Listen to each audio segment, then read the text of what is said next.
नमस्कार। शरणम शरण के 8वें अंक में आपका स्वागत है। एक शेर से शुरुआत करें कि जिंदगी से बड़ी कोई सज़ा ही नहीं, जिंदगी से बड़ी कोई सज़ा ही नहीं, और जुर्म क्या है ये पता ही नहीं, और इतने हिस्सों में बट गया हूँ मैं, मेरे हिस्से में कुछ बचा ही नहीं। एक छोटी सी न्यूज़। बीजेपी पूरी कोशिश कर रही है महाराष्ट्र में कि राज ठाकरे के पुत्र को जिताया जाए। उसके विरुद्ध शिवसेना शिंदे का कैंडिडेट है। उसे कहा गया है कि तुझे एमएलसी बना देंगे और तुम पीछे हट जाओ। ये थी एक न्यूज़। अब कनाडा के ब्रैम्पटन शहर में हिंदुओं पर हमला हुआ। हमला करने वाले कौन हैं ये बताने की आवश्यकता नहीं है। उनका इलाज ठीक ढंग से किया जा रहा। जस्टिन ट्रूडो ने पूरी कोशिश से हिंदुस्तान और कनाडा के संबंधों में मिट्टी फेर दी है, जिसके कारण भारत ने 47 उनके उच्चायोग के अधिकारियों को वापस भेज दिया है और अपने उच्चायोग को भी कनाडा से वापस बुला लिया। असलियत में कनाडा ने भारत को समझने में अकल नहीं लगाई और सारा संबंध इसका जस्टिन ट्रूडो पे ही रहा, जो अब इलेक्शन हारने जा रहे हैं। जो भी इसमें संबंधित लोग हैं, जस्टिन ट्रूडो समेत, उन सबको डंडा दिया जा रहा है और डंडा कामयाब भी होगा। अब बात करें ऐसी बात की कि हाथ तो आया लेकिन मुंह न लगे। बात कर रहे हैं हम माननीय श्रीमती सोनिया गांधी की। सोनिया गांधी जी कांग्रेस की सर्वे सर्वा है। चाहे अध्यक्ष कोई भी रहे, ये सर्वे सर्वा है।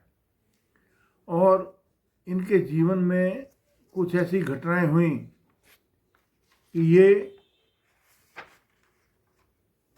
बिल्कुल उनके लिए विपरीत साबित हुई। उनके पास भारतीय नागरिकता तो है, लेकिन वो भारतीय नहीं है। 1991 में जब राजीव जी की हत्या हुई तो उन्होंने पीएन हक्सर को बुलाया और उनसे पूछा कि किसको अगला प्रधानमंत्री बनाया जाए। उन्होंने नाम सुझाया शंकर दयाल शर्मा का। शंकर दयाल शर्मा से मिलने के लिए 2 लोगों को भेजा गया और वहाँ से शंकर दयाल शर्मा ने मना कर दिया। उन्होंने कहा, वो उस समय भारत के उपराष्ट्रपति थे, उन्होंने मना कर दिया कि मेरी सेहत इस लायक नहीं है कि मैं 24/7 प्रधानमंत्री का कार्य कर सकूं। उसके बाद फिर खोजबीन शुरू हुई और पीवी नरसिम्हा राव पे जाकर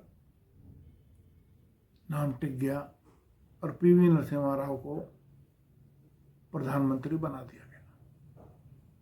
उनके साथ कैसे संबंध रहे इनके, वो सब भली बात ही जानते हैं।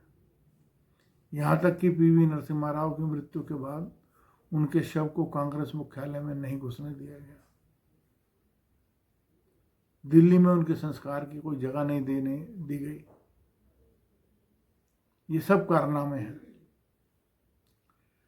1999 में सोनिया गांधी कांग्रेस की अध्यक्ष चुन ली गई और उस समय के वर्तमान अध्यक्ष सीताराम केसरी को, जो उस समय कांग्रेस वर्किंग कमेटी की बैठक ले रहे थे, उन्हें उठाकर बाहर सड़क पर फेंक दिया गया,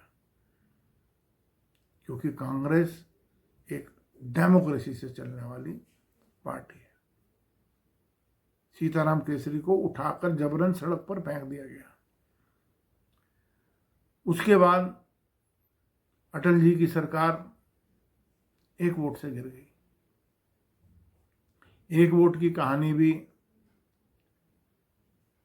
बहुत शानदार है।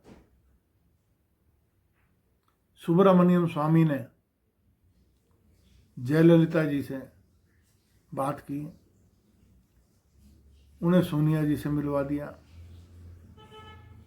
ताकि संख्या बल थोड़ा उधर बढ़ जाए।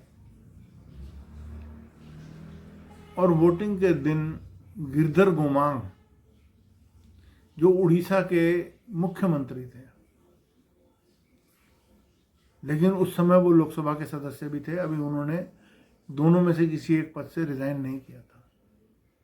गिरधर गोमांग वोट देने के लिए सदन में उपस्थित हो गए। बीजेपी के विरोध करने पर उस समय के टीडीपी के जो लोकसभा अध्यक्ष थे पी बाल योगी, उनसे अनुरोध किया गया कि इनको वोट न डालने दिया जाए। उन्होंने कोई निर्णय नहीं लिया और उन्होंने सारा निर्णय गिरधर गोमांग जी के ऊपर ही छोड़ दिया कि वो अपनी अंतरात्मा से वोट डालें। अब कांग्रेस की अंतरात्मा तो आपको पता ही है कि कांग्रेस की अंतरात्मा क्या चाहती है, और 1 वोट से अटल जी की सरकार गिर गई।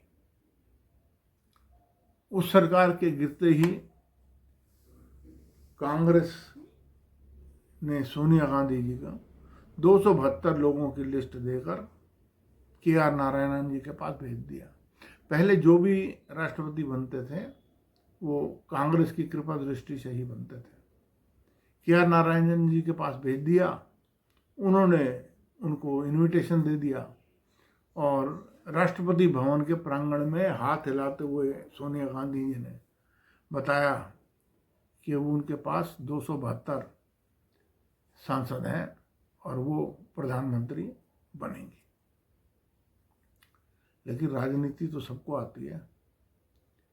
उस समय जब ये घटनाक्रम चल रहा था, आडवाणी जी मुलायम सिंह यादव जी के पास पहुंचे।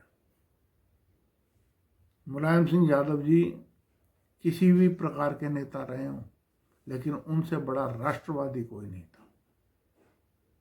वो देश के रक्षा मंत्री भी रहे। मुलायम सिंह यादव जी से आडवाणी जी ने कहा कि विदेशी मूल की स्त्री भारत की प्रधानमंत्री नहीं बननी चाहिए और आपके समर्थन से तो बिल्कुल ही नहीं बननी चाहिए। इस बात पे मुलायम सिंह जी ने तुरंत हाँ करी, लेकिन एक शर्त रख दी कि बीजेपी भी दोबारा सरकार बनाने की कोई कोशिश नहीं करेगी और देश में आम चुनाव कराए जाएंगे। यही हुआ। मुलायम सिंह जी ने समर्थन पीछे खींच लिया, कांग्रेस के 272 की घंटी बज गई और देश में आम चुनाव हो गए। देश में आम चुनाव होने के बाद जो अपमान होना था सोनिया जी का वो तो हो चुका था, लेकिन वक्त ने उनका साथ नहीं दिया।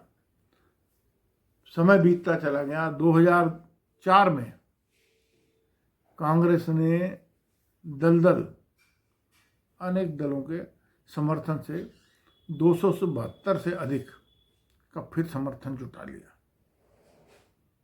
और सोनिया जी फिर पहुंच गई राष्ट्रपति के पास। उस समय के राष्ट्रपति थे एपीजे अब्दुल कलाम। एपीजे अब्दुल कलाम ने सोनिया जी को, जब वो 272 का समर्थन लाई थी, तो उनको आमंत्रित किया कि आप प्रधानमंत्री बनिए। अब खेल देखिए कि जिन सुब्रमण्यम स्वामी ने जयललिता को सोनिया जी से मिलवाया था, उन्हीं सुब्रमण्यम स्वामी ने एक चिट्ठी उसी दिन एपीजे अब्दुल कलाम जी को भेज दी और उसमें उन्होंने कहा कि इटली के संविधान में लिखा हुआ है कि इटली में अगर कोई नागरिक दूसरे देश का आकर शरण लेता है तो उसको वही अधिकार मिलेंगे जो उसको उसके अपने देश में मिल रहे थे, उससे ना अधिक ना उससे कम। इसी आधार पर उन्होंने कहा कि सोनिया गांधी को भी इटली के कानून के अनुसार ही वही अधिकार मिलेंगे जो इटली में उनको मिलते वो भारत में मिलेंगे, और इस हिसाब से वो भारत की प्रधानमंत्री नहीं बन सकती। एपीजे अब्दुल कलाम जी ने सारे अटॉर्नी जनरल वगैरह सबसे, संविधान विशेषज्ञ सुभाषी से सबसे बातचीत करी, और ये करने के बाद उन्होंने समर्थन पत्र जो उनको इनविटेशन दे रखा था सरकार बनाने का, उसको विड्रॉ कर लिया। सोनिया गांधी जी के लिए ये एक दूसरा झटका धीरे से लगा। भारतीय नागरिकता कानून के अनुसार ही उनको इसमें किसी भी प्रकार का साथ नहीं मिला, तो 2 बार हाथ तो आया पर मुंह न लगा। अब अगला विषय सामने आपकी स्क्रीन पर एक सिक्का चल रहा है, और ये सिक्का आप देख लें ध्यान से। इसकी कीमत आज बाजार में 40,000 से 60,000 के बीच में है। 40,000 से 60,000 के बीच में है। जिस भी किसी भाई के पास है वो मुझसे संपर्क कर सकता है, मैं बता दूंगा कि ये सिक्का कहाँ बिकेगा। अब आज की जन्म की तारीख जो मेरे पास आई है वो आई है हमारी एक सब्सक्राइबर करिश्मा जी के द्वारा। उनकी जन्म की तारीख है 19 जनवरी 1982। अब इसके बारे में विस्तार से व्याख्या करते हैं। अब हमारी एक फीमेल सब्सक्राइबर हैं, उन्होंने अपनी डेट ऑफ बर्थ भेजी है 19 जनवरी 1982। इनका ड्राइवर 1 + 9 10 = 1, कंडक्टर 1 + 9 + 1 + 1 + 9 + 8 + 2 = 31 = 4, कुआ नंबर 1 + 9 + 8 + 2। कुआ number is only the date birth of year। 20 is 2 + 4, female में 4 प्लस करते हैं कुआ नंबर के लिए, दैट कम्स टू 6। अब नीचे लोशो ग्रिड है 4923578116। इनके नंबरों को हम जब रखते हैं तो 1 का 1, 9 का 9, 1 का 1, 1 का 1, 9 का 9, 8 का 8, 2 का 2, ड्राइवर 1, कंडक्टर 4, कुआ नंबर 6। इस हिसाब से इनके नंबर आए 49928116, जो ये क्लियर करता है कि माइंड प्लेन इनका ठीक है, दिमाग बहुत तेज़ चलता है या बहुत तेज़ चलाने की कोशिश की जाती है। 4992 99 कोई अच्छा साइन नहीं है, इसके बारे में फिर बात करेंगे। इसी तरह 8 4 × 1 और 6, इसमें भी 4 × 1 जो है ये ज़्यादा अच्छा नहीं है, लेकिन ये प्रैक्टिकलिटी को दिखाता है। सबसे हैरानगी की बात यह है कि 3 5 7 जो सोल के नंबर हैं वो इनके तीनों के तीनों मिसिंग हैं। ये प्रूव करता है कि ये ज़िंदगी में बहुत धोखे खाएंगी और धोखा देने में भी पीछे नहीं रहेंगी। इनको 3 बार विवाह विच्छेद की या वैवाहिक संबंध होने की एक संभावना दिखाई देती है, लेकिन ड्राइवर 1 होने के कारण ये पैसे की कमी नहीं होगी और ये हमेशा अपने कार्य क्षेत्र में तरक्की करती रहेंगी। लेकिन इनकी आयु मध्यम आयु है, जो 55 से 65 साल के बीच में है। धन्यवाद। इसके साथ ही इस एपिसोड का समापन होता है। एक दिन छोड़कर फिर मिलेंगे एक नए डेट ऑफ बर्थ के साथ, एक नए टॉपिक के साथ। तब तक सब्सक्राइब कीजिए, लाइक कीजिए, फॉरवर्ड कीजिए और बेल आइकन को दबाइए। धन्यवाद।